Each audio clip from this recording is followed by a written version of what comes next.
must unite what has been set asunder. We are TFR. Truth Frequency Radio. The people were gathered lightheartedly and confident at the evening meal. When the news burst upon them, it was like a thunderbolt out of an azure sky. Altgett holds Illinois hard and fast in the Democratic line. This elects Brian, President of the United States. They sat as if paralyzed with a nameless dread, and when they conversed, it was with bated breath and throbbing hearts. Excerpt from The Last President.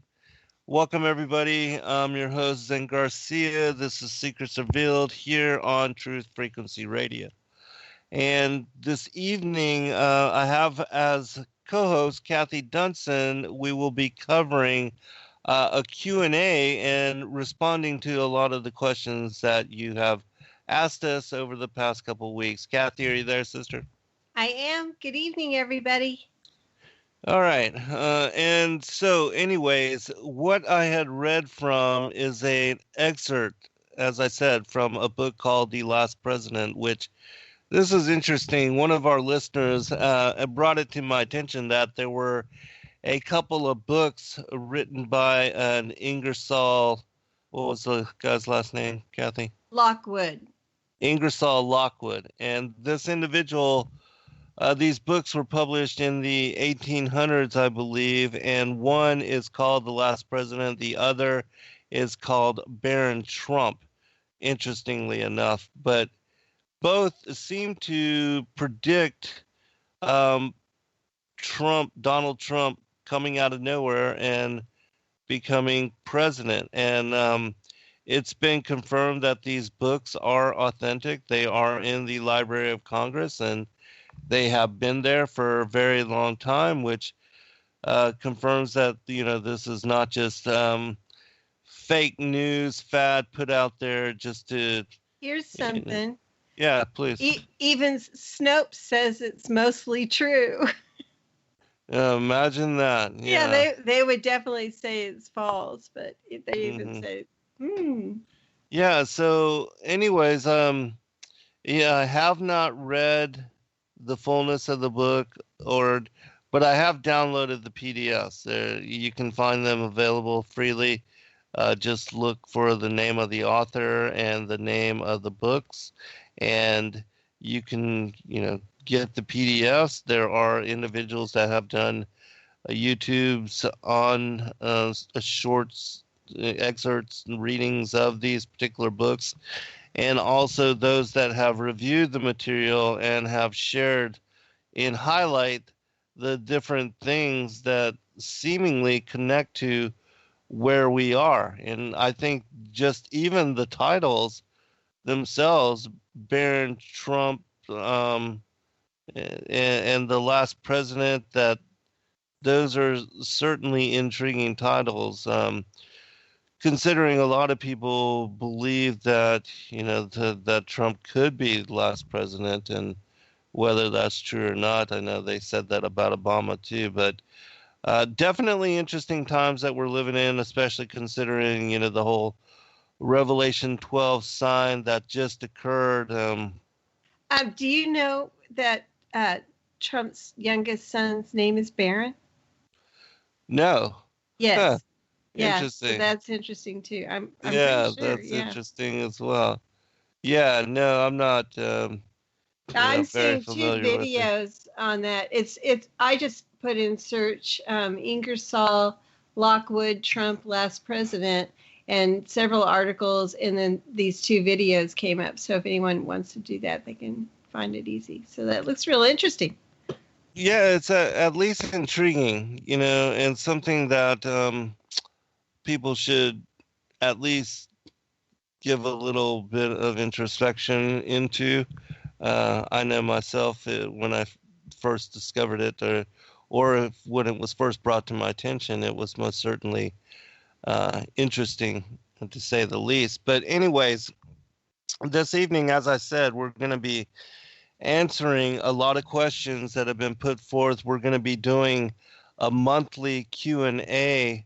I do try to answer a lot of the questions that many of you send to me, and that you can contact us through Sacred Word Publishing. Carol has set up on there specifically for you to be able to submit your question, and both Carol and Kathy are very attentive in bringing it to my attention, and in allowing me, giving me opportunity to answer without it slipping my mind. And so we do want to, especially those of you that are just now getting into either my personal books or the books that we released through Sacred Word Publishing, that some of the questions are related to some of those releases, and we will be highlighting some of the latest releases, as well as is connected to the extra biblical material. And many of you do have questions along the lines of what to study with regard to the extra biblical books, and what I recommend and all. But we'll get into that as we go. Kathy, is there anything that you'd like to bring up before we get started? I know you said that it'd probably take us 6 hours, and considering we only have two. Okay. Yeah. Yeah. Yeah. Well, I think my list is pretty good, but, as far as being able to get through it, but we tend to chit chat back and forth on these, and it's always good. And we'll just be more consistent about having these once a month. Yeah. And then whatever we don't get to this evening, we'll just keep the list going. But certainly, send us your questions or your commentary or anything of that nature, and we'll try to through the website, or you could also email me, perelandra77@gmail.com, PERELANDRA77@gmail.com. And that's also to get on my email list, and for debate information, and not debate, for get-togethers, meetups. Yes, that's it. Yes. Anyway, I want to be sure. We'll be releasing that too. Yeah. A date for a meetup very soon. Yeah. It'll probably be in the middle of October, but we'll be announcing that and releasing that as well. Okay, well, I wanted to start off with a question I get from people, and mostly, I mentioned this earlier today, mostly I don't get it in the form of a question, I get it in the form of, will you please pray for me, because I'm going to be talking to my family this weekend about flat Earth. And I generally come back to them and say, I don't do that with my family. I have learned over the years that they're not listening to this stuff. They don't listen to they won't listen to investment information, or basic stuff. So my advice has always been, if they're going to come and ask you about it, if they, just to let it. Mark Sargent always says about the Fight Club line about, what happens at Fight Club stays in Fight Club. But anyway, at any rate, I want you to talk some on that, but I wanted to read a little excerpt from an article by Noel Hadley. He has a blog. It's called Our Way is the Highway. And let me read this. He titled it, Biblical Literalists Are the New Apostates, and His Prayers Go Out. Reflections in Flat Earth from Charleston, South Carolina. Tonight, my heart is troubled. Personally, I feel at peace, resting in Jesus Yeshua, and yet walking the double row of grand oaks, stopping occasionally to swipe my fingers along hanging webs of moss. So many faces of friends and loved ones come to mind. Earlier in the evening, I went out on the boat with my family. Even then, I was pressed with the same heavy heart. I feel such sorrow for those who refuse to wake up from their lukewarm slumber, always tossing and turning between a declared fervent love of the Lord and frozen hibernation in worldly adoration as they go about with the motions of their society, almost robotic. So many of you know exactly what I'm talking about. Earlier this summer, my wife and I had planned to fly from Canada to Southern California so that we might celebrate our twin son's 3rd birthday with family. We were excited. Yet my father, being a former pastor, was so embarrassed by my coming out about flat earth and the book deal which resulted from it, actually sold his house and moved away without telling us. No joke. We were supposed to stay with him for 3 weeks. Everything had been planned for an entire year. I guess he just expected us to buy tickets and show up to the escrow sign. When we made last-minute plans to stay with my wife's twin sister, her husband made it clear, cease and desist, that we were not welcome to stay under his roof unless I recanted of my flat earth and rapture talk. He's a church-attending Christian, by the way. And that's just the opening on this article, and that's our way is the highway.wordpress.com. And you can find that and read it all. And Noel and I will chat on Messenger, and he said to me, they ended up not going. But he said, irony is the only reason I'm a flat earther is because he raised me right to take the scripture literally, sola scriptura, and all that scripture interprets scripture, never science.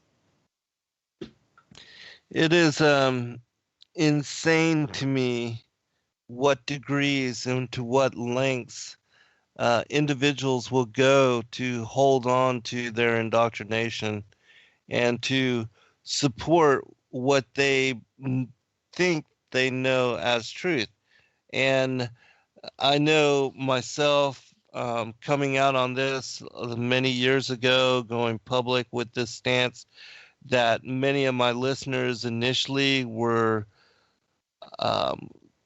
warning vociferously, almost threateningly, that you're going to lose your what little respect, if I had any at that time, but because I come out with so many other controversial issues, but they were like, you're going to lose your credibility. I'm certainly not going to listen to you anymore. This is lunacy. You're crazy. Why don't you, wake up and join the rest of us here in the real world? Things like that. I mean, just, and this was all from people that just refused to even investigate it.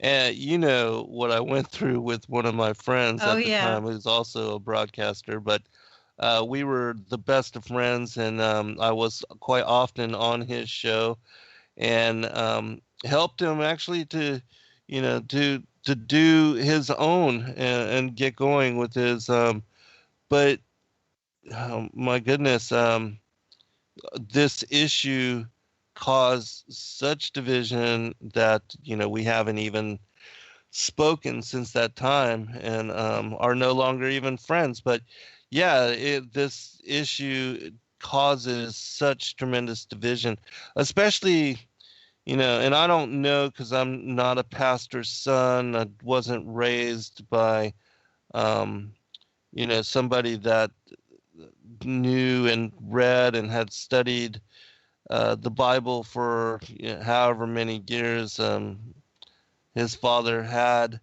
But certainly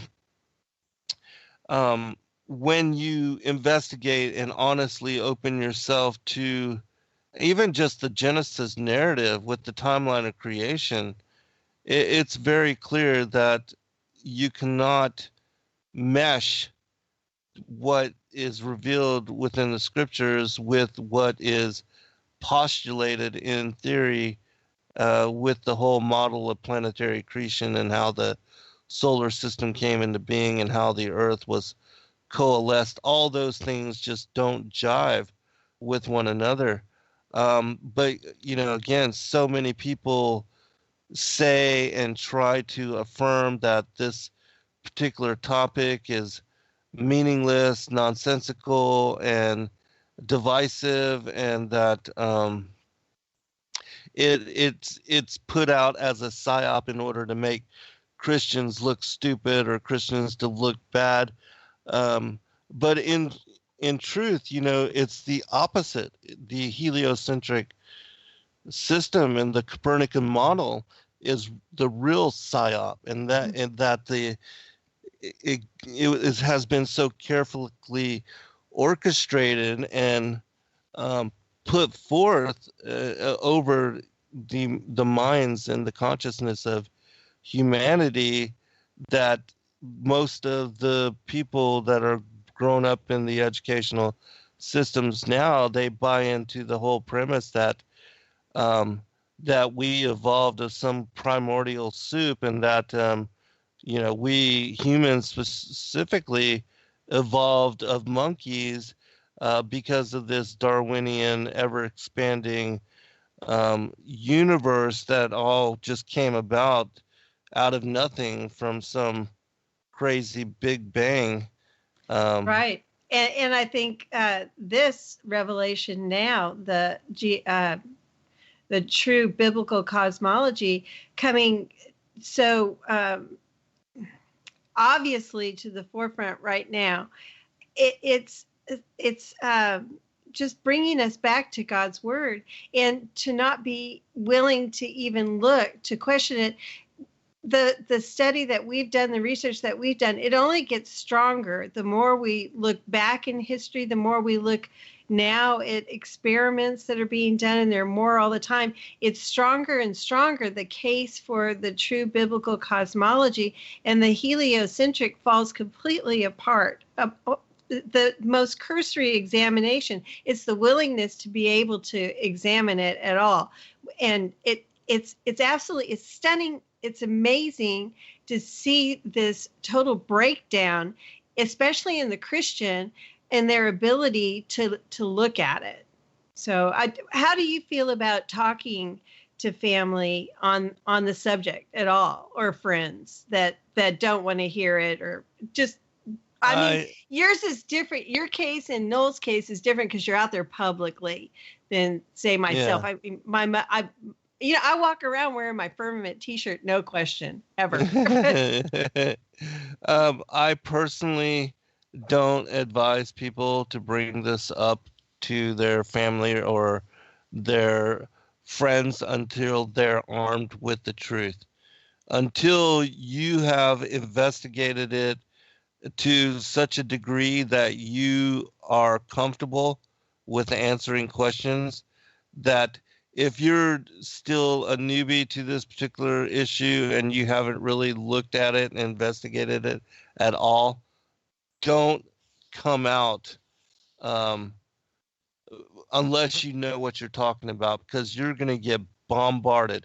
And if you don't understand what you're saying and you don't have the right questions to respond to individuals, you're just going to make yourself sound foolish. And then it's just going to cause your family members to think you're nuts anyways. And so and it's really hard to get someone to even watch a short video about it.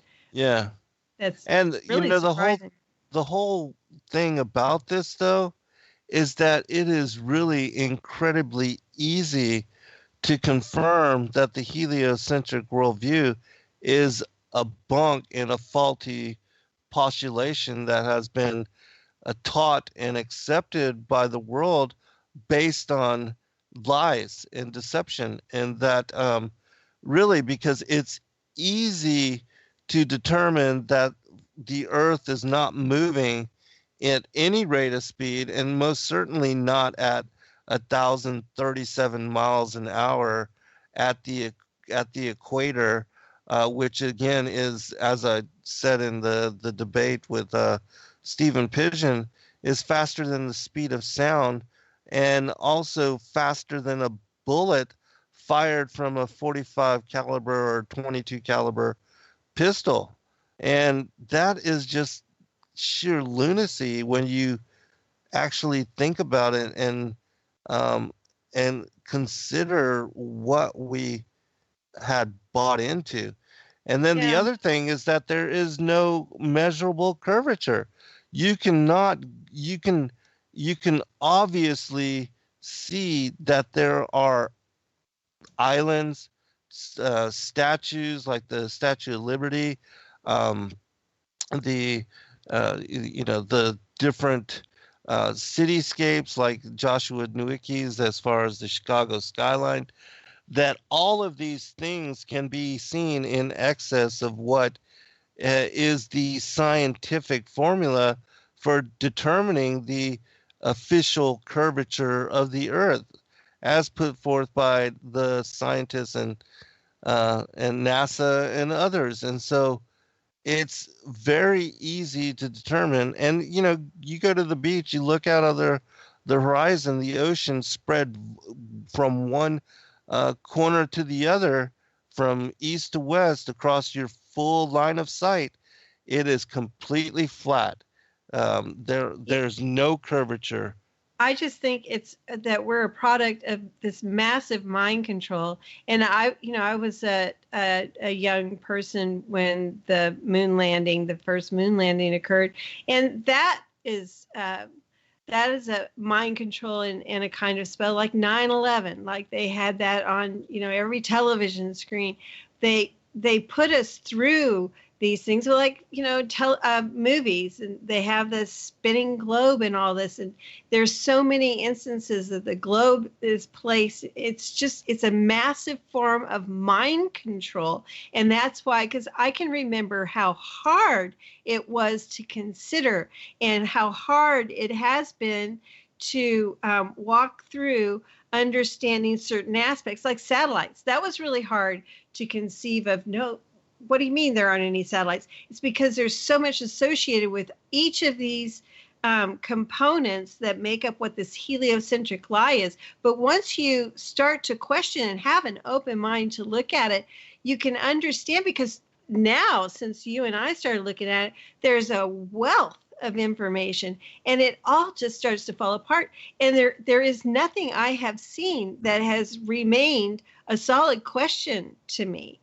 Everything has come to be exposed, and there's more and more. Like I was just trying to watch Dr. Zach's latest video about Aristophanes, and Jaron did a really great one on Aristophanes. Now I can't remember for the life of me exactly what it was about, but this stuff is out there and it's building and growing every day. So, and actually in the community itself, and just the awareness in the public. I mean, B.O.B. came out with something just the other day. He was not in Time magazine, and there's another NFL player, basketball player, some other sports player just today. Sammy Watkins. Yeah. Oh, okay. Yeah.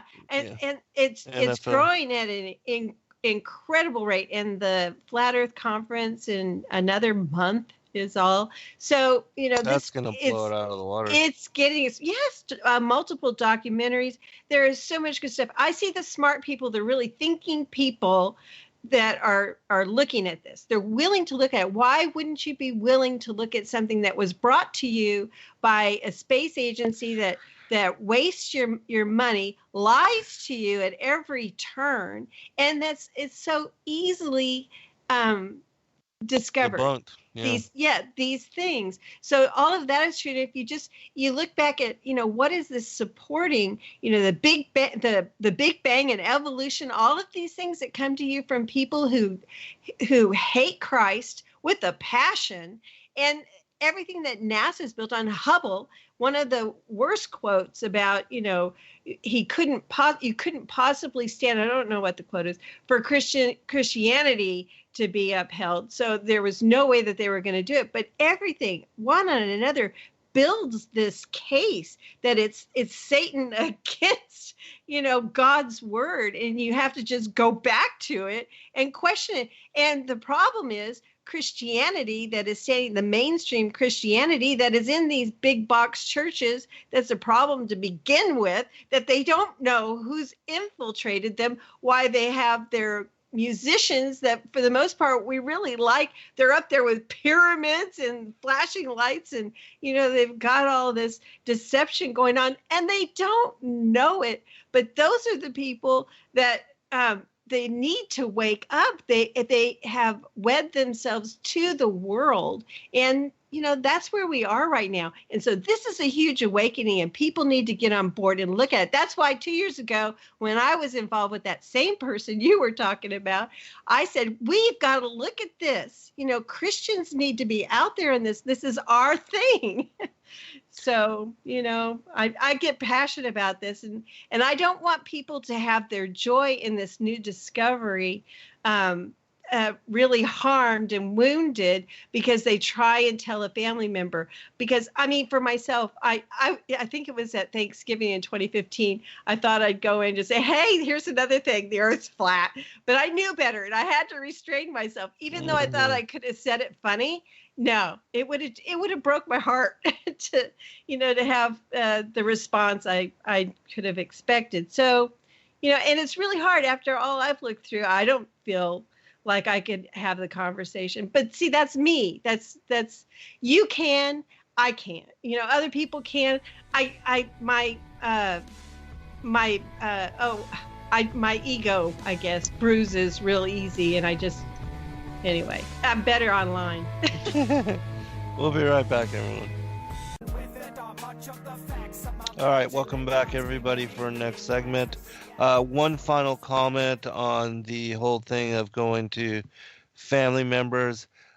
Just realize that, still most of the world has no idea with regard to this as far as truth.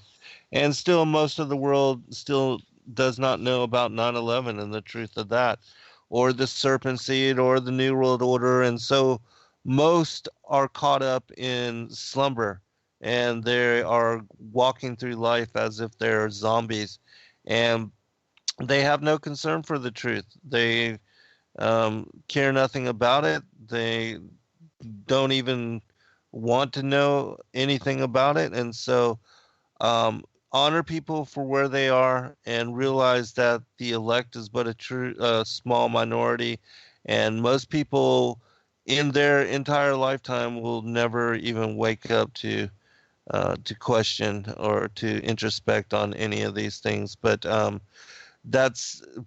those that do know and that are awakened, seek fellowship amongst those kind of people. And if you'd like, you can join the group Zen Garcia Eyes Wide Open on Facebook for discussion with others of like mind. Come together in truth-seeking groups like the one that we're starting monthly now here in Atlanta, in this area, and seek to find others that already know about these kind of things, to where you don't have to educate them.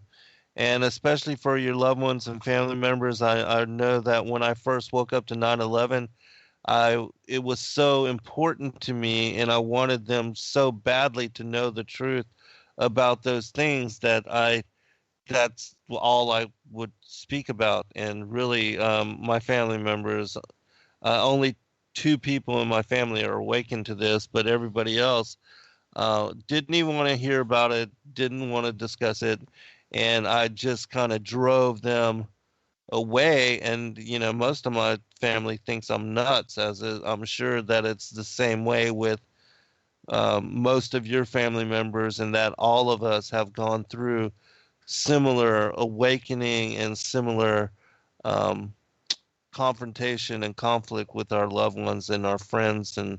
And so I say, this was a lesson that I had to learn, as all of you are learning as well.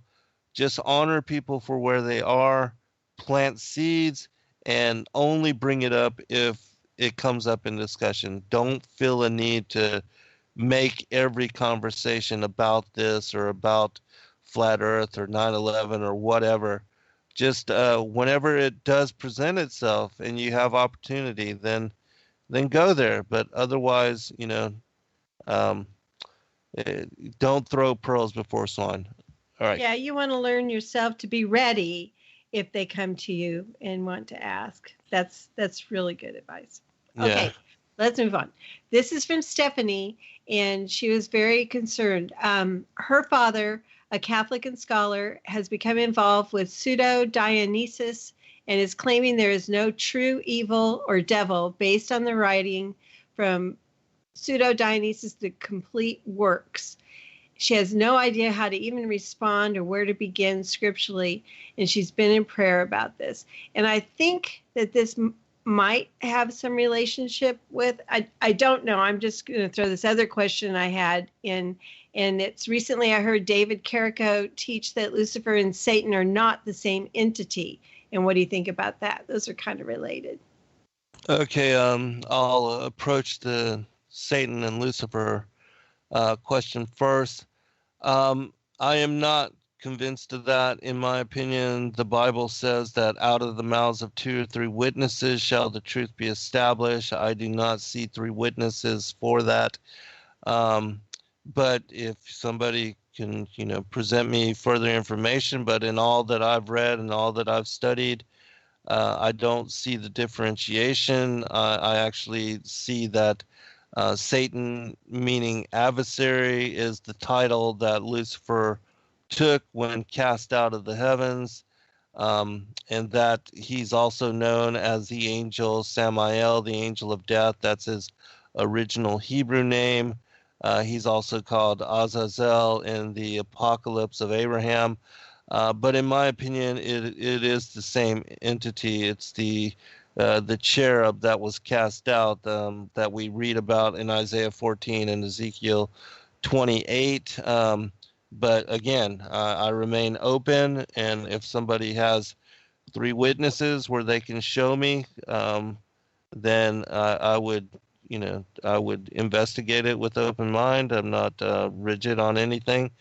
But as of right now, I don't see multiple witnesses for that in either the scriptures or even the extra biblical text. But now, with regard to the Stephanie and with regard to her father, this is another one of those things that I don't believe it is necessary for us to try to argue with individuals that have a certain mindset.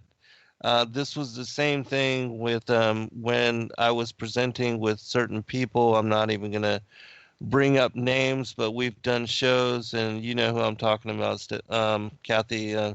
There's been a couple people that I've done shows with. One believes that Yahweh of the Old Testament is the Satan, and another one believes that Christ never existed. I mean, there's so many different perspectives that are being taught by the New Age. A lot of it that Christ was an ascended master, or that he's part of the Great White Brotherhood, or that he's one of the ancient aliens. There's so many deceptions out there that, in my opinion, I think it's best to pray for individuals like that and allow God to move them and to bring forth revelation.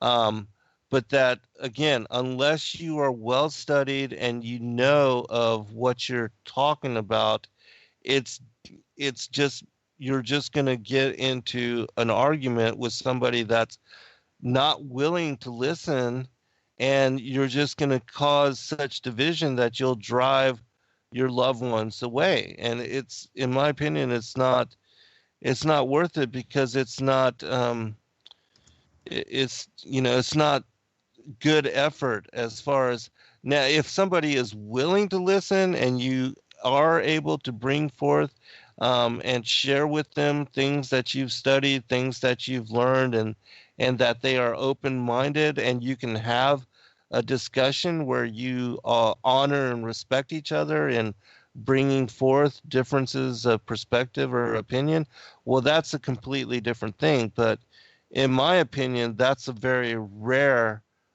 kind of relating, and that's something that just does not usually exist in dynamics where family members are getting together and arguing over religion or politics or something of that nature. And so, again, in my opinion, I think people should pray for others and allow God to move them, and allow the Holy Spirit to bring them forth to truth and revelation. And that happens a lot. I mean, my son, he was atheist for the very longest time, and just totally anti-Christian and totally anti everything biblical, but he came full circle, and I was able to just give him books, extra biblical books, and to point out certain things and allow him to study and research for himself, and he was able to come full circle. And so you can't force it down somebody's throat or try to rip open their skulls and or slam it into them. That just doesn't work. You can plant seeds and hopefully those things will sprout and grow, but again, you have to have fertile ground, that you plant seeds, and if it just falls on the pavement, it's going to just dry up and wither. And so a person really has to be receptive and willing. And if they're not, in my opinion, you're just wasting your time. Yeah. And prayer is going to be a big thing for all of us. That happened with my son. I know that happened with me. This is a Torah question, and for our time. Hi, Kathy. How do I address my husband's belief that the Torah has been done away with by using scripture? I showed in Matthew 5 where it clearly says that Yeshua did not come to do away with the law, but he argues that the verses where Yeshua ups the ante and talks about if you hate your brother, you have killed, etc., means that the old law is superseded. So what does Zen have to say on this topic, or do you have any shows on this topic?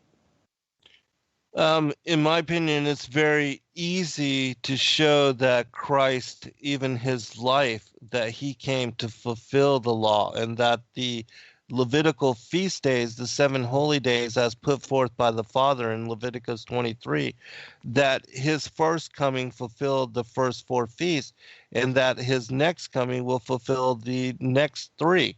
He didn't come to establish Christmas or Easter or any of these other pagan holidays, but he actually fulfilled the Levitical feast days as laid out by Yahweh Elohim in the Old Testament. And so the Old Testament and the New Testament, you can't separate one from the other, as so many people do. And so many say that we're under a new covenant. And even though we are, yes, we are under a new covenant, and we no longer have to sacrifice animals or offer up blood, but still, Christ came to fulfill the law and not to do away with it or to replace it. And it's easy to see that within the scriptures, because he even told his apostles that if you love me, you will follow the commandments, that you will do. And he says that he and the Father are one. And so, and looking back and investigating and studying even the scriptures as they were given to the patriarchs and passed down through, for instance, Adam, even when he was being cast out of paradise, he was given 5 books: the book of the sons, the book of the generations of man, the book of the book of the wars of the Lord, the book of astrology. I forget the other one, but he was given these books, and they had prophetic within them the story of his seed line and those that would be born of his line. And he knew that Yeshua would be born of a virgin and that he would come into the flesh in order to redeem him. And these prophecies were passed down through even to Enoch. Enoch writes about the Son of Man in the Testament of the 12 Patriarchs, which is an ancient text about the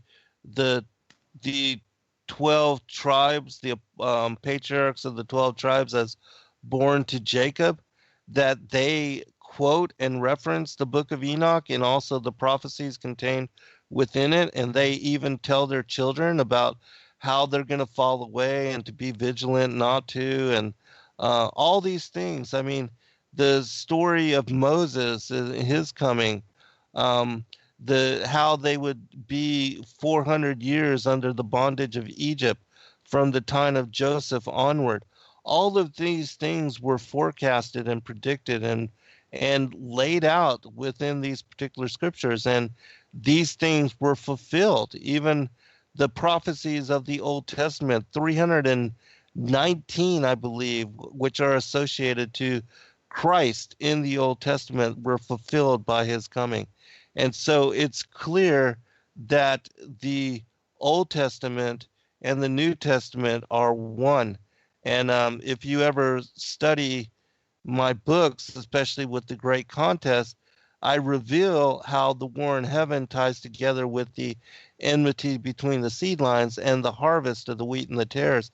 And that is a theme which unites the Genesis to Revelation, and how this theme is interwoven as far as the enmity between the seed of the woman and the seed of the serpent as it plays out all throughout history, even uniting the death of Abel at the hands of his half-brother Cain to the same thing that Christ speaks about in the New Testament, with the Pharisees being the murderers of the prophets from Abel to Zacharias.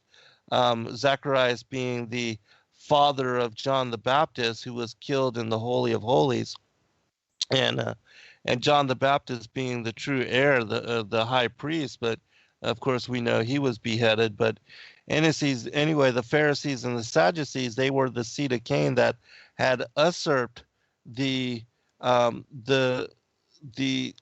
scribes and also the Levitical priesthood. And that's a full story. I'll be telling that in the third book of the Great Contest trilogy, which should be out sometime after the new year. But it's a very long and in-depth story. But again, it's another one of those themes that unites the Old and the New Testament together, along with all of the extra biblical material, and that when you understand how all these things interrelate and interweave through the fullness of the biblical narrative, then you can see that you can't separate one from the other. Okay, continuing on this theme, question from Noel.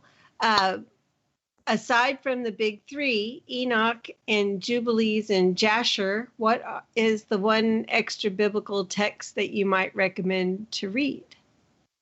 One? Yeah, he said one, but I want you to also mention the new books that we've just released that you've been working on.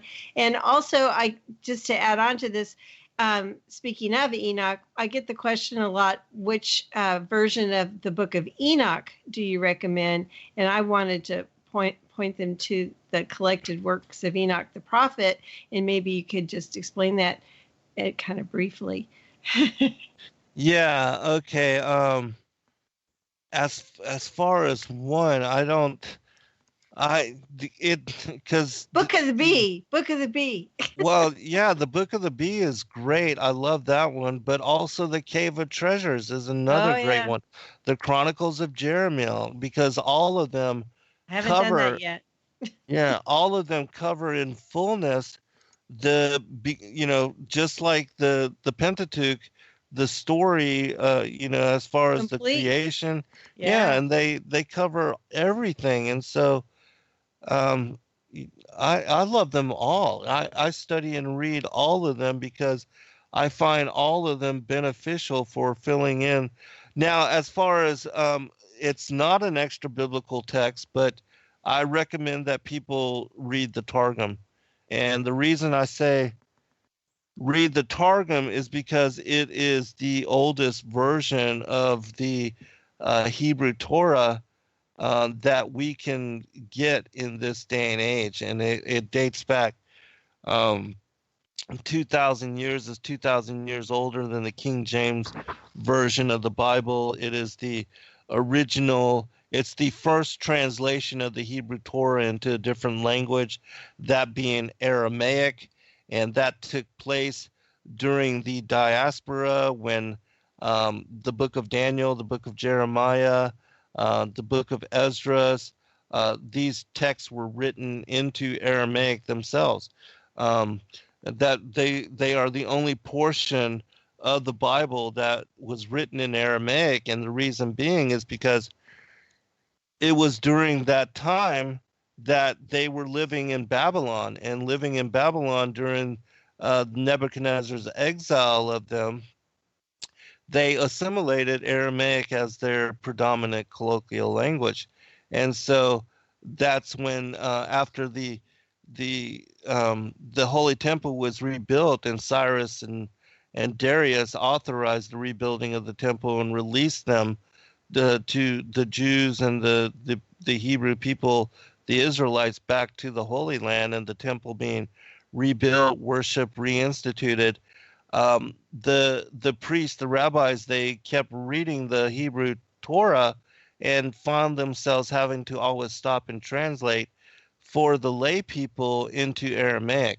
And so this was the first authorized translation of the Hebrew Torah into Aramaic. It's called the Targum, which simply means translation. And the oldest versions, again, date back to the diaspora, to the rebuilding of the temple, 400 BC. And, 100 to 200 years before even the Greek Septuagint was written in 300 BC. And so, it's the oldest translation. And when you read and study the Targum, you'll realize that just about every chapter and every verse has additional information. And when you study and read it, it brings to light the Bible in greater clarity than any other text and any other book or material, in my opinion. And so I would study and read that first and foremost. Great. I wanted to be sure and add. Oh, I wanted you to mention the new books that you've just released. The last in the trilogy of the Acts of the Apostles, and since our last show, you haven't mentioned at all. And the new one about the infancy gospel, not gospel, but Christ. Right, infancy. the early childhood, yeah. Yeah, and then also mention the new PDF feature that we have. Yeah, this is a very interesting, and this is something that I was not really good at doing, but I know a lot of you are Kindle and ebook readers, and so Kathy and Carol suggested to me that we create a, a, a spot on sacredwordpublishing.net to provide the ebooks and the PDFs, because I didn't want to release them on the Sacred Word as far as the Lulu site, because it clutters it up, and so we did decide to create a separate place for people to get the PDFs and ebooks if they so desire. And so we are going to be making all of them available, and you can find that at sacredwordpublishing.net. I haven't been to the website to see how Carol has it set up, but she is getting that set up. With regard to the last trilogy that I worked on, it's called The Great Commission, and I made mention of some of that last night, and I read from some of those texts.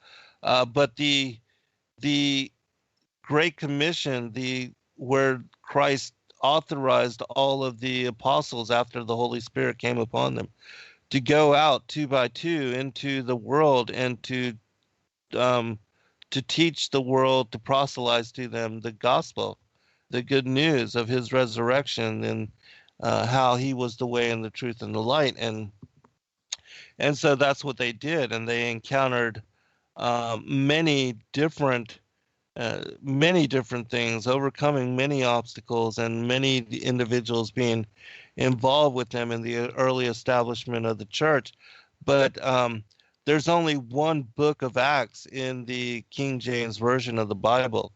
But as I put together in this 3-book set, The Great Commission, there are literally dozens of texts which speak about the different apostles, not just Paul and Peter, but Matthias and Matthew and Luke, and so many of them, Andrew, and others that have gone forth, even some females that were involved with the different apostles in sharing and bringing forth the truth and helping them to convert entire peoples from different parts of the world. And so you can find that 3-book set, the Great Commission, book 1 and 2, on the Acts and the Gospels of the various apostles.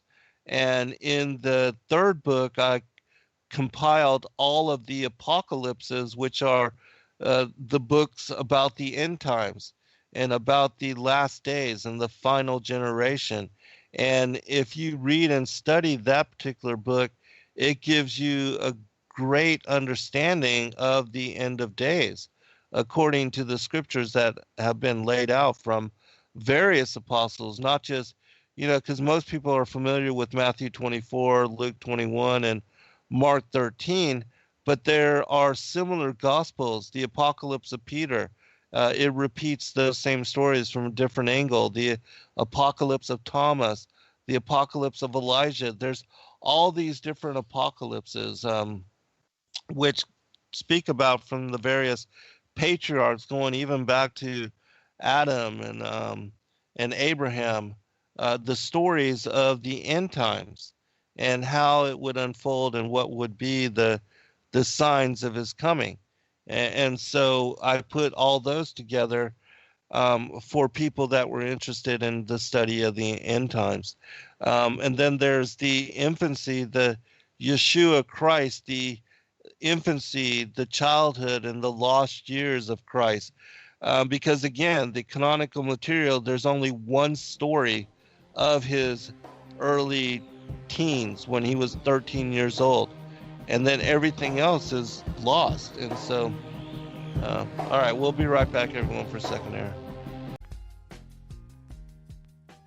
Welcome back, everybody, for second hour. I'm your host, Garcia. This is Secrets Revealed here on Truth Frequency Radio. I have as co-host with me this evening, Kathy Dunson. We are doing a Q&A show where we're answering all the questions, and we'll be doing this once a month. Really quickly, I was speaking about the infancy gospel that I just also created and released and compiled. Again, in the canonical materials, you only find one story of Christ when he was 13 years old, and he was following his parents home, but he separated himself and went back to the temple, and they found him answering questions to the Pharisees and the elder rabbis there in the synagogue and also in the temple, and they were amazed at his knowledge. And this is another one of the themes that comes out within the infancy gospels, where they tried to take Christ to be schooled by different teachers and schoolmasters. And even as young as he was, he knew more about the alphabet and what all the different symbols and all of that actually meant than the school teachers. And all of them, there was multiple attempts to take him to be taught by them. And then finally, Joseph and Mary gave that up because the teachers, basically said that they couldn't teach him anything, that he knew more than they did. And they asked him basically not to bring him back because they felt, like they didn't know nothing in comparison to this young child who was schooling them on the things that they were trying to teach them, him upon. And so, and I do recommend that people read and to study those as well, because I find them deeply moving. I remember the first few times that I read the infancy gospels and a lot of the teachings of Christ, I was just deeply moved. I was Holy Spirit filled and moved to tears in studying and reading from this material.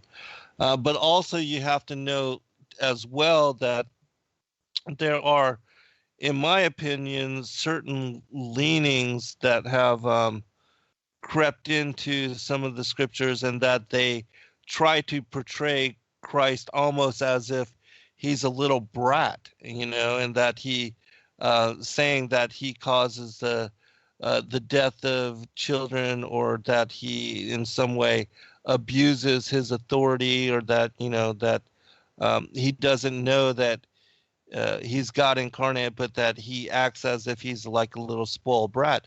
When in truth, if you study and read about the narrative, even when he came in with immaculate conception, and it says in the history of Joseph the carpenter, that he entered into his mother's womb himself, um, and because he's God incarnate, he can do these kind of things, and that when he came out, he was speaking to Mary and telling her about how he's the Son of God. And so he always knew that he was God. He was never just a normal human child. He was never just another normal human being. He always was God incarnate. And so anything that says otherwise is downplaying the divinity of Christ, in my opinion. And so you have to be aware of that with regard to, because there are Greek, Hebrew, and Latin manuscripts, as well as there are Irish manuscripts. There's many manuscripts about the infancy of Christ all throughout the world, but some of them have been tainted. One other thing, and then I'll go back to you, Kathy. You had asked me about the works of Enoch, or the book of Enoch, and which one would be the best one to read. And in my opinion, if you want to study the books of Enoch and the all the material connected to Enoch, you can't get a better book than the one that we released through Sacred Word Publishing. It's called The Collected Works of Enoch. And the reason being is because not only does it contain the first books 1, 2, and 3 of Enoch that most people are familiar with, but it also has within it many other different books and extra biblical texts which most people are not familiar with and have never had chance to read. And I'll share with you the index of what I'm talking about. In this particular book, The Collected Works of Enoch, which we compiled, the first is the account of Enoch the prophet, which was a Greek text that was just recently found in 2006. It's only been released to the public for a short time. And again, most people don't know about it and have never heard about it and have never had a chance to read it. But we include it with our compilation of the works of Enoch. The second aspect is the Book of Jubilees, chapters 3 and 4, which speak about Enoch in great depth and provide more information about him, his life, and how he taught the kings of the earth during his life when he was here, before he walked with God. And again, this is, people that don't read the extra biblical materials, they don't know about this aspect, but it gives great detail as to who Enoch was and how all the kings of the earth looked to him for advice. Then we have, of course, the Book of Enoch, which is Enoch 1, which most people are familiar with. Then we have the Book of the Secrets of Enoch. And then we have the Aramaic Dead Sea Scroll fragments of Enoch 1. And then we have the Dead Sea Scrolls, the fragmentary, the Book of the Giants, which is similar to the story of the Watchers in the first book of Enoch. Then we also have included the other, it's called the Book of the Book of Augeas the Giant. It's a Mandean text, which is similar to the Book of the Giants, but Augeas is the son of Og, and so it's also about the giants and how they were given and warned about their coming destruction. And then we have a separate text called the Midrash of Semyaza and Azazel, which is a story not very, people are not familiar with, but it's about Semyaza and Azazel and how they were the leaders of the rebellion, the leaders of the Watchers that coming down took wives from the daughters of Cain and created the race of giants known as what we see as the Rephaim. And then we also have chapter 100 of the Kebra Nagast included in this particular text. And then we have another text which not a lot of people know about. It's called the Armenian Vision of Enoch the Just, which is a text that, again, not a lot of people have had a chance to read. And it's another one of those extra biblical books which gives you greater insight into the end of days and the visions that Enoch was given with regard to the last generation, that distant generation that Enoch writes about in chapter 1 of the book of Enoch. And then you have, as to round it all up, the third book of Enoch, the Hebrew book of Enoch, which was written about Rabbi Ishmael, and he is given a vision of Enoch in his conversion to the angel Metatron. And that's a Hebrew text, and those are the, again, the three books of Enoch, which most people are familiar with, are contained within this collected works, but then all of these other texts, which most people are, again, not familiar with. And so if you are a fan of Enoch, his work, his life, and you want all of the texts associated with him, and you want to study him in fullness, well, in my opinion, this is the book to get, because it compiles it all together in one book, and you don't have to buy a bunch of different separate. And then again, most of these are not in print anywhere else. The Armenian Vision of Enoch the Just, and also the first portion, the account of Enoch the Prophet, those have not even been printed anywhere that I've seen. So it's a beautiful book, and it's only $25 in the soft cover. I just can't. I can't. It's really cheap. I wanted to mention that we've just recently added on the website in the store. If you click on the different books, you can see the index, what the different chapters are, what's included within the book. That's a new thing, and that's really nice. Yeah, that gives people a great idea as to what the contents are. And also, if you are interested in getting bulks, like a lot of people, when they discover our books, and especially when they realize that we publish in 14-point font, which is a little bit larger size than most publishers. Most publishers publish in 12-point font. Our books are easier to read, easier to see, and less tiresome on the eyes when you are, reading for long periods of time. And I most certainly prefer reading our books because of that. And I like reading larger text. It's certainly easier on the eyes and less stressful to the mind, in my opinion. And so if you are interested in bulk, just contact Kathy. We are often putting out discounts, like there was a 25% discount. It finishes tonight. Yeah, it finishes tonight. But just contact us and let us know that you are interested in purchasing multiple books, and we will let you know about the discounts that we have going, and and how to take advantage of that, so you can get multiple titles at a lot cheaper rate. And so yeah, that's a good thing. Okay, you ready for another one? Yes. Okay, this is about the Sabbath, and this is from Atef.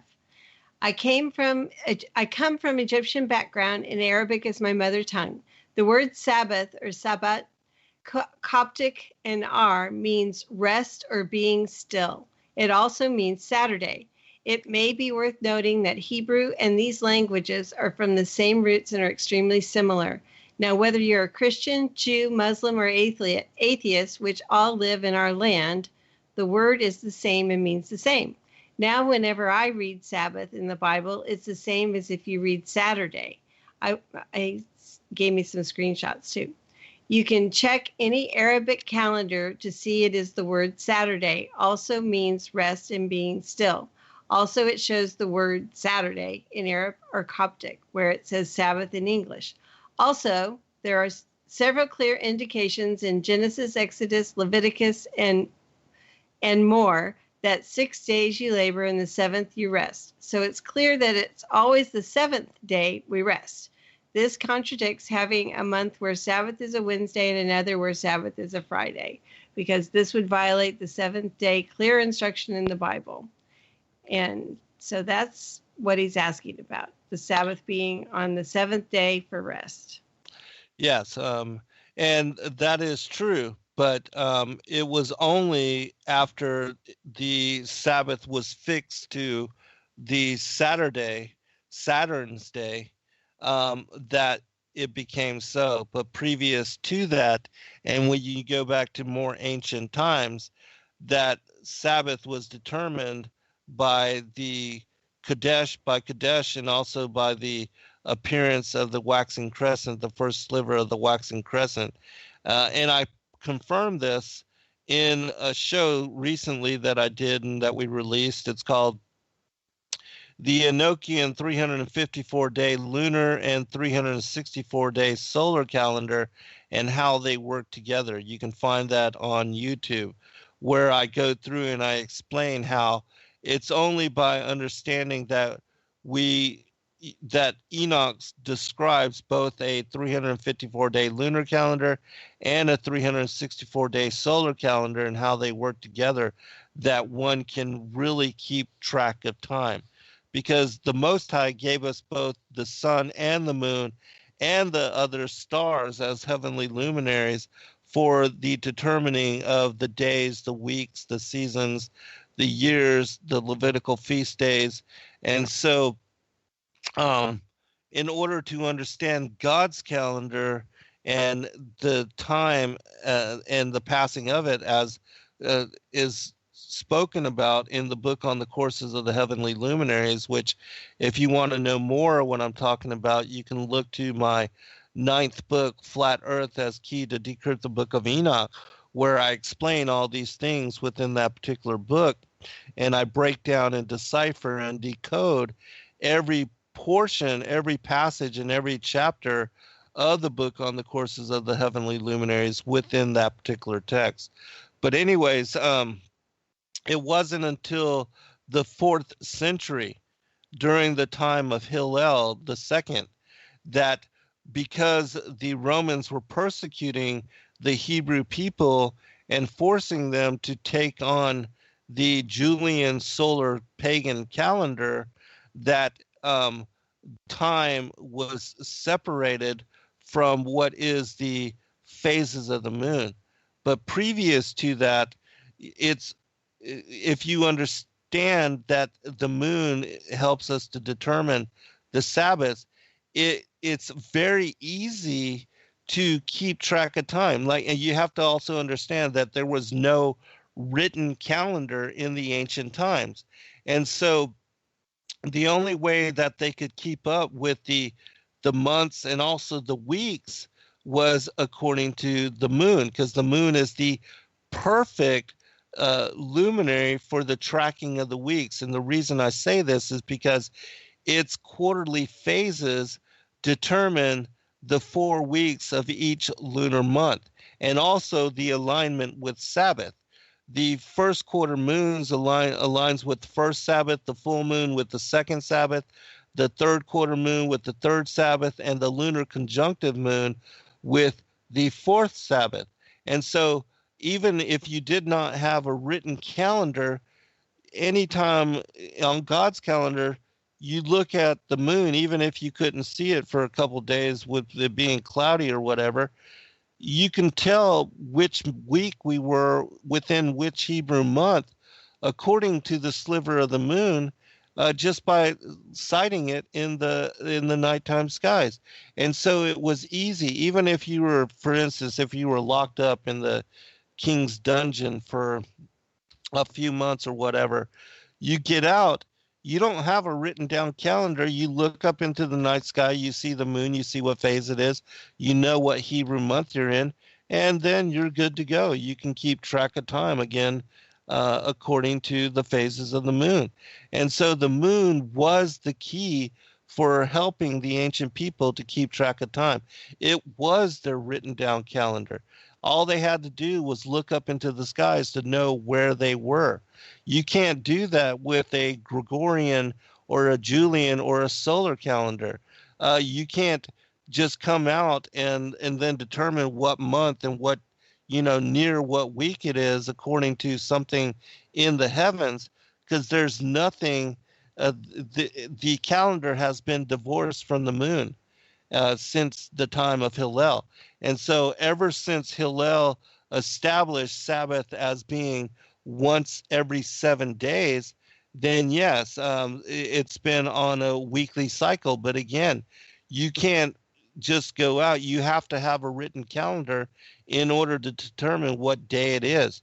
There's nothing in the heavens that you can go out and look to for such determination unless you are following the Enochian, the ancient Hebrew Enochian calendar, which, right now we're right at the first quarter moon, which means that we're aligned with the first Sabbath. In fact, tonight is the first Sabbath of this particular month, because it was last Thursday that on the Feast of Trumpets that we had Kadesh, the sighting of the new moon. That's when all the trumpets were blown in Israel across the land. The waxing crescent was first seen, and they blew the shofars. And so everybody knew that this was the beginning of the lunar month. And so every 7 days after that sighting of the new moon, you have Sabbath aligned with the different phases of the moon. And so because it's a first quarter moon tonight, this is also the first Sabbath. In 7 days, it will be a full moon, and that will be aligned with the second Sabbath. And so it's very easy to keep track of where we are according to Sabbath and according to the Hebrew months, because, we're in the month of Tishri, the 7th month. And so no matter where you are, you can just look up at the moon, especially for those that have been watching it for a very long time. You can tell by its progression and the amount of light it contains as to where we are on the monthly calendar. Very easy to determine, and you don't have to have it written down. Mm-hmm. Okay, different subject. Synagogue of Satan. This is from Wilo. Are the people who live in Israel that call themselves Jews and are not, are they the seed of Cain and behind the New World Order, the Illuminati? Some have said these are the people in the Vatican and also the Jesuits. Can you clarify this? And also from Tracy, she asked about the Synagogue of Satan, and she said, could you please explain the history of the serpent seed? We're not going to go into all this. I was trying to connect them. The Sadducees we'll take and a whole Pharisees. show. I know. I Several, wanted to get a snippet of it. How it pertains to Yeshua, who Yeshua called the Synagogue of Satan. So we'll just connect in that way. Okay. All right. Yeah, that's a really good question. And again, the Synagogue of Satan, those that say they are Jews but are not, those are the children of Cain, the seed of the serpent, because they are the ones that during the time of Joshua, when Joshua was going into the promised land, they acted as if they were from a faraway land, and they pretended to be people from a very long and that they had taken this distant journey, and they came and made an alliance with Joshua and the princes of Israel. And then so Joshua spared them and made them scribes unto the Pharisees, and they became helpers to the scribes and the Levitical priesthood. And so by the time of Christ, they are the ones that became the Pharisees, the Sadducees, and that they had taken over the authorities as far as the churches and those that were looked to for the determination of, the understanding of the law and the understanding of the Torah and things of that nature. And yes, they are also those that are seated in the Vatican Church, the Pope and all them that have taken over that particular role. They are the ones that have created the counterfeit church, that have stolen the authority of the what was once given to and determined by the Levitical priesthood as the 12 tribes, the tribe of Levi, which, the priesthood had fallen and gone through them. But anyways, and so again, that's a very detailed and very deep story. I cover this in the Great Contest. I speak about how the seed of the serpent goes through Cain, and how it also goes through Ham, and specifically through Canaan post-flood, and how it ties into the Amalekites and the Kenites. Yeah, that's book two, and also book three. I'll be, elaborating on that in book three as well.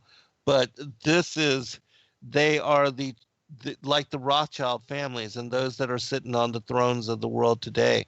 You will see that and there was an individual named David Livingston who does really excellent work with this regard. I haven't really ever heard anybody else break it down like he does, but he speaks about the strategic marriage that is followed through these particular bloodlines, and how these rich elitists, industrialists, bankers, philanthropists, these particular families that are all New World Orders and part of these secret societies, that in certain groups, they have to be of Jewish descent in order to be allowed even to be initiated into these particular groups. And so this is what Christ was referencing when he says those that say they are Jews but are not, because they parade as if they are the Jewish people. And so it's not all of the Jews that are in the land of Israel, but it is those that are ruling over the governments, just as they rule over the governments of most countries of the world. And so yeah, that is the New World Order Synagogue of Satan. We'll be right back, everyone. All right, welcome back, everybody, for final segment. I do want to address something that was spoken about in the chat room, and it was regarding the destruction of the Sodomites and why it was that God brought judgment down upon them. First, you have to know that the Sodom and her sister cities, Gomorrah, and also there were other 3 cities in the plains of Shinar that were destroyed in similar manner, that not only were they involved in perversion, such as the giants were with regard to homosexuality and bestiality and all kind of abomination, the worship of fertility festivals, these Bacchian, orgiastic, Dionysian rites and things of that nature. But I'll share with you a passage just to give you an idea as to the wickedness of them and why it was that the Most High brought judgment down upon them. And this is also from one of our books that it's from a text called The Writings of Abraham, which you cannot even find anymore online. And we published it as the Serpent Seed, the Children of Perdition, in a very small book. It's like 160 chapters or something, but very interesting reading. It says this: "Wherefore, Abraham, hast thou looked upon the iniquities of Sodom and her sister cities? For they have provoked the Lord with their abominations. For 4 times in each year they gather together to sing and dance before their idol gods. And when they are dancing, every man layeth hold upon the wives and daughters of his neighbors, and lieth with them. And this they do without authority from God, which thing is an abomination in his sight. But behold, this is the least of their sins.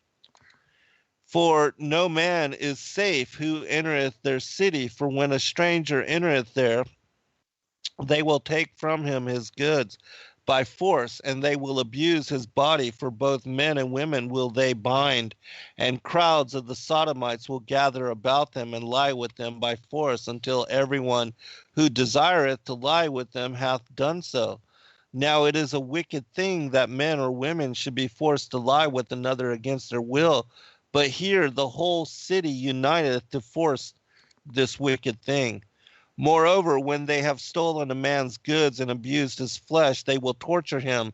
And when they tire of torturing him, they will leave him naked and without food or water to die in the streets of their city. And it is forbidden by the law for anyone to help such a one by giving him food or drink. Moreover, the people of these cities have numerous idol gods before which they practice every kind of abomination without authority. Wherefore the Lord has sent us to gather the righteous out of the cities before they are destroyed. So saying, the three embraced me and kissed me and went out their way toward Sodom. And so you can see that again, we're not giving the fullness of the kind of abomination and the wickedness which was taking place in these particular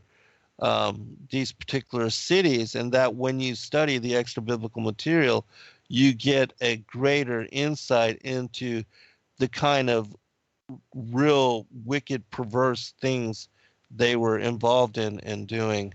Kathy? Speaking of wicked, here's another question. All right. Why can't we see the form of a reptilian, but we only see their human form? And let me give you another question that's kind of related. This is from Susie.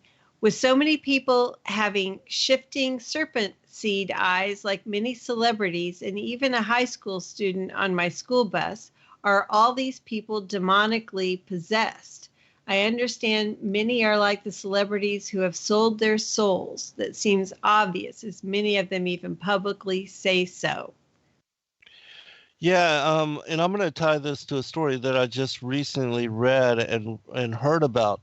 Many of you know about the black-eyed children and about how many of them people have been reporting seeing them, and how they come to people's houses and they knock on the doors and they wait for you to invite them in. That just like Satan, or just like these demonic entities, that you have to open the doors in order to invite them in, and that doing so they will come in, and then they will subject you to demonic influence. But anyways, just recently, two of these individuals, two 18-year-olds, a male and a female, they were brought into police custody and they were examined, and their eyes were completely blacked out, and this was verified in police story, and that they had gone to a particular some hotel, and that they were trying to get the master key in order to gain access to some people's rooms, and that they had stolen a maid's uniform and also some workers' overall, and that they were about to start entering into these people's rooms when the cops came and found them and then took them into custody. And strangely enough, there was no existence of them and no reports of their being spoken about as runaways or anything like that. But intriguing story. But with regard to the reptilians, in 2 Corinthians, it says that even Satan can present himself as an angel of light, and that even his ministers do so, and that they can take on all form in presenting them even as workers of light. And so, with regard to their shifting, why don't we see them in those particular forms? Well, many people do. And there have been many people that even Princess Diana reported on seeing them in these particular forms. And so I think it also it's said that it is dependent upon whether they consume blood in order Right. to hold these human forms, and that And often they don't. I think I've heard that like during the rituals when they're really frenzied that they Right. might shift and They you would shift, see, yes. yeah. Yeah. And that a lot of people, again, in these ceremonies and when they are doing these blood rituals and these blood rites, that certainly people have seen them in these forms and have reported it as such. But there's a particular text you can look to for confirmation of what I'm talking about, and it's called the Emerald Tablets of Thought. And specifically in tablet 8, it speaks about them as being these serpent-headed beings and how they took over the councils of men and how they rule over man in our place, and how they basically did this covertly, and how they rule over and determine the fate and destiny of man even into this day, having done so so very long ago. But that text, and there's another one called the Testament of Amram, which is the father of Moses, who and he speaks about seeing the Watchers as being in a viper form and viper shape, and how they vie for the souls of humanity with the angels of the Most High. Michael in specific is mentioned in that particular text. But yeah, and if people are interested in learning more, I write about these things in great detail in my book, Sons of God, chapter 14, The Flying Fiery Serpent. And even in this new book, I speak about um, and also in the Firmament, where I talk about the antediluvian times, the destruction of Atlantis, and how it was that the Anunnaki, the dragon-like, the serpent-like entities, ruled over the ancient peoples, and how they tied together to the Nakash, which beguiled Eve, and why it was that Cain, when he was born, he was said to have a seraphic appearance.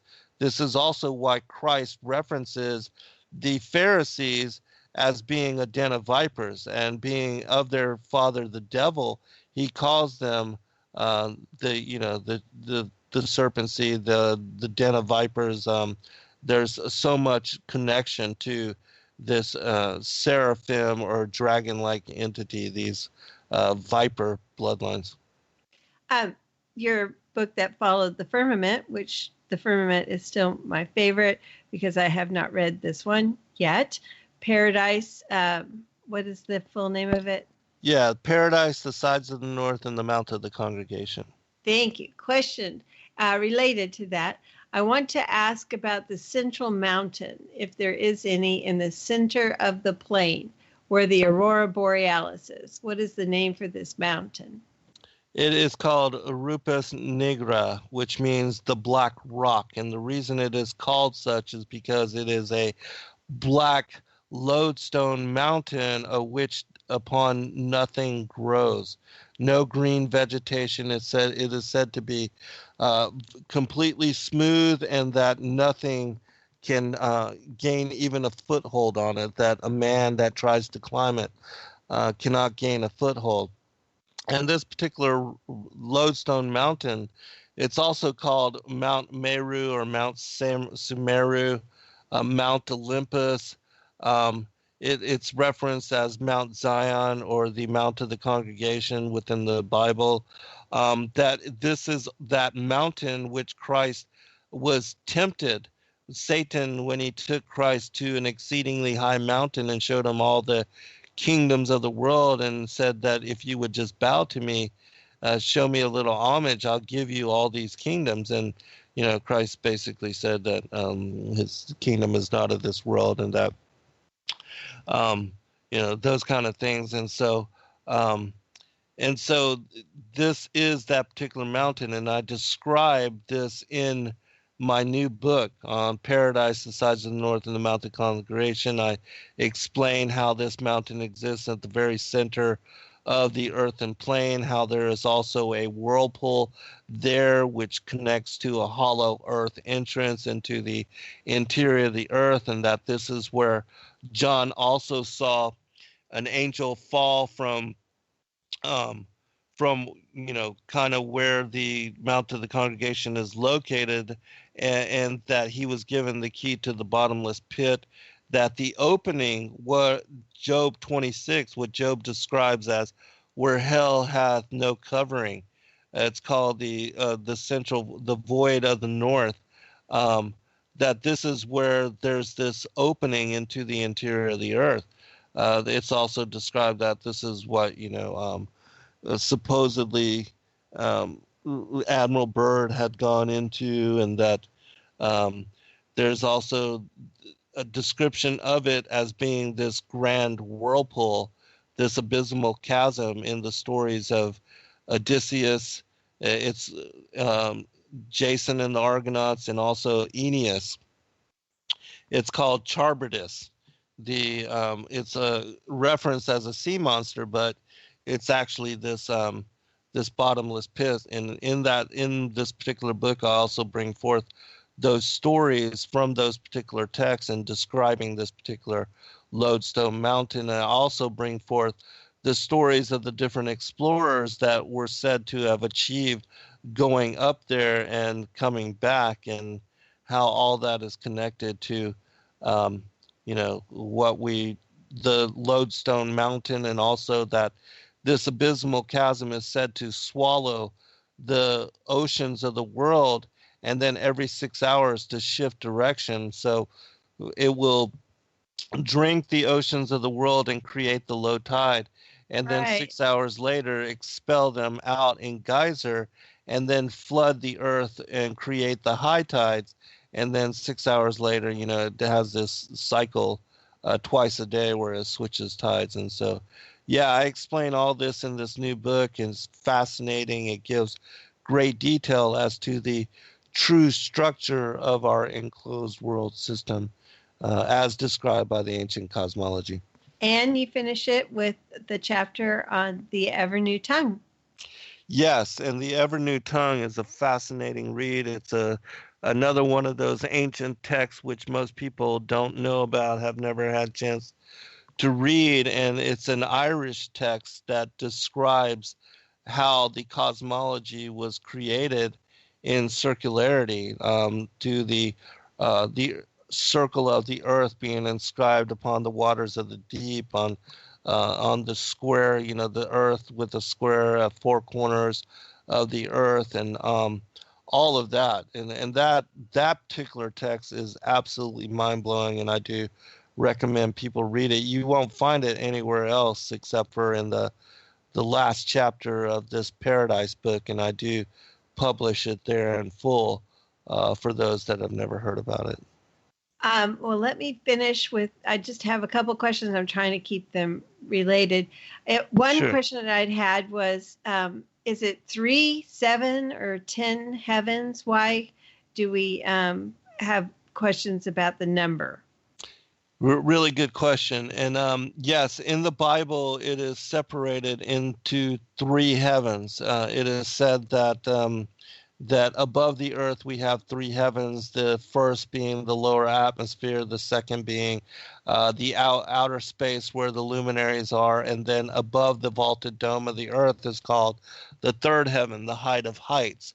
But as I explain in this particular book, that those heavens below the firmament, below the solid structure of the vaulted dome, which extend down towards the plane of the earth, that area is often divided into 7 heavens. And so it is described in the Ascension of Isaiah, the Book of the Secrets of Enoch, in many different places in Baruch and the Apocalypse of Abraham. Many different patriarchs were taken through these seven heavens, and they describe this area as being the seven concentric rings where these seven planets of the universe hold habitation. And what I'm referencing specifically is that the sun and the moon are included along with Mercury, Mars, Venus, Jupiter, and Saturn, and they are counted as the seven planets of the universe, and that all these different planets, including the sun and the moon, because they are considered to be planets too, they all hold circuit on one of these seven different levels. And so that's where the confusion lies for a lot of people. They don't understand that it's basically the same thing. It's just that the heavens below the vaulted dome are often divided into these seven specific layers or levels, and that it is where those particular planets hold circuit in their revolution around Polaris. That makes sense. Well, and I had this question kind of related. Did we know our family and those we meet in life before we were born? And another person had asked, I heard you mention the cup of forgetfulness. Is that why we can't remember our previous existence? Yes, and I covered this in great detail in the War in Heaven book, and also in this new one. I actually mention it in the Paradise book because there's a specific passage where I cover the seven heavens, and it actually has pre-existence as part of it. But anyways, yes, in my opinion, when we enter into flesh form, that we are required to drink from the cup for forgetfulness, and that doing so, we forget all the things that we knew as spiritual beings that had previous incarnation. And I'm not talking about at lifetimes where we're, reincarnating over multiple physical lifetimes, but we did pre-exist as spiritual beings with the Father and the Son, and that the Bible is clear that they knew us before the foundations of this world were established, and that we were known by the Father and the Son previous to entering into flesh form. That this was said of Jeremiah in chapter 1, verse 4 and 5, where the word of the Lord goes to Jeremiah and tells him, I knew you before you ever entered into the womb of your mother. I had foreordained you to be a prophet unto the nations. That this same thing applies to all of us, that we were previous to entering into flesh form. We were spiritual beings, and yes, in my opinion, especially those that are closest to us, that are born in our families, and that are part of those that are closest to us with regard to friend or acquaintance, or those that are our significant others, our twin flames, or whatever, that yes, we had previous association often and knowledge of each other before coming here and before entering into flesh form. And that even a lot of us that are now interacting with one another and doing the work that we do, it is quite possible that we somehow knew each other in previous embodiment as spiritual beings before entering into the flesh and before coming here to the earth to fulfill a specific role and mission. Okay, I have one last question. Well, I have several that we are going to have to move on to the next. But this one's really important. This is from Malav. Right on. He wants Shout out to know, our brother Malav. He wants to know, he better be listening because I'm asking. He wants to know what type of curry you like best and why. And he lists red curry, yellow curry, green curry, Penang curry, or massaman curry. I like this this butter chicken curry. That it's one of my favorites. I get it. It's the kitchens of India, and it's a paste that you just mix in with this particular chicken, and you can mix it up and put it over rice, and it is fantastic. And you can cook it in like 10 minutes, and everybody I've turned on to it loves it. And I do Where do you recommend get people. it? You can get it on Amazon. It's called the Kitchens of India.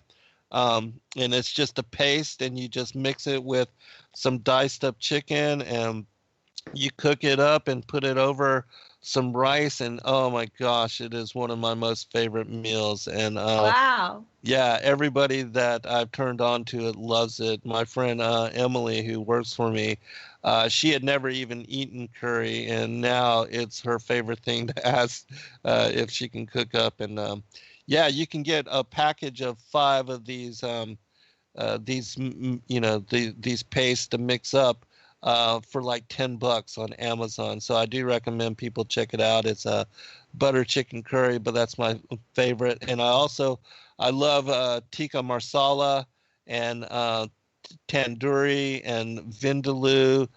Those are some of my most favorite as far as Indian meals. And I love Thai food, as you know, Kathy, when we went to the Thai restaurant.